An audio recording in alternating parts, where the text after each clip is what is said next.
This is Monika. So నేనైతే ఈరోజు జ్యోతి plus అకాడమీలో అయితే పోర్ట్ఫోలియోకి అయితే అటెండ్ అయిపోయానండి. సో ఇదైతే నా ఓవరాల్ లుక్ చూసేయండి. చాలా నీట్గా సెటిల్గా ఫ్లాలెస్గా అయితే లుక్ అయితే నాకు వచ్చింది. అండ్ నేను కూడా చాలా హ్యాపీగా ఫీల్ అయ్యా. బికాస్ నేను ఇప్పుడు వరకు చాలా అకాడమీస్కి వెళ్ళా. అంటే వేరే అకాడమీ గురించి నేను రాంగ్గా అనట్లేదు. అండ్ నేను వాళ్ళ అంటే లైక్ స్టూడెంట్ డెమోస్కి వెళ్ళాను అండ్ ఫర్ పోర్ట్ఫోలియోస్ కూడా వెళ్ళాను. ఫర్ ద ఫస్ట్ టైం నాకైతే చాలా బాగా హ్యాపీగా అనిపించింది. ఎందుకంటే లైక్ ఇప్పుడు వరకు వెళ్ళిన అకాడమీస్లో నేను అంతా సాటిస్ఫై అవ్వలేదు పోర్ట్ఫోలియో డేస్కి. ఫర్ ద ఫస్ట్ టైం నేను సాటిస్ఫై అయ్యాను. నేను ఎలా అయితే అవుట్పుట్ కావాలి అనుకున్నానో సేమ్ అట్లానే సెటిల్డ్గా వచ్చింది. అండ్ లుక్ కూడా చాలా యూనిక్గా అనిపించింది.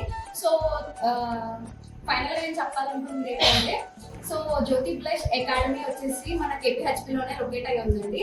అండ్ చూస్తున్నారు కదా, స్టూడెంట్స్ రివ్యూస్ కూడా మంచిగా ఇస్తున్నారు. అండ్ ఆల్రెడీ నేను ఇక్కడ అందరి రివ్యూస్ విన్నాను, చాలా హ్యాపీగా ఉన్నారు. లైక్ మోడల్స్ కూడా అందరు సాటిస్ఫై అయ్యారు. సో చూస్తున్నారు కదా, స్టూడెంట్స్ కూడా చాలా కష్టపడుతున్నారు. అండ్ స్టూడెంట్స్తో పాటు ఫౌండర్స్ కూడా చాలా కష్టపడుతున్నారు. సో ఇలా ప్లీజ్ హార్డ్ వర్క్ చేసే వాళ్ళని ఎంకరేజ్ చేయండి. ప్లీజ్ గుర్తించండి, మన అకాడమీ కూడా రండి, నేర్చుకోండి. ఇక్కడైతే చాలా టెక్నాలజీస్ నేర్పిస్తున్నారు.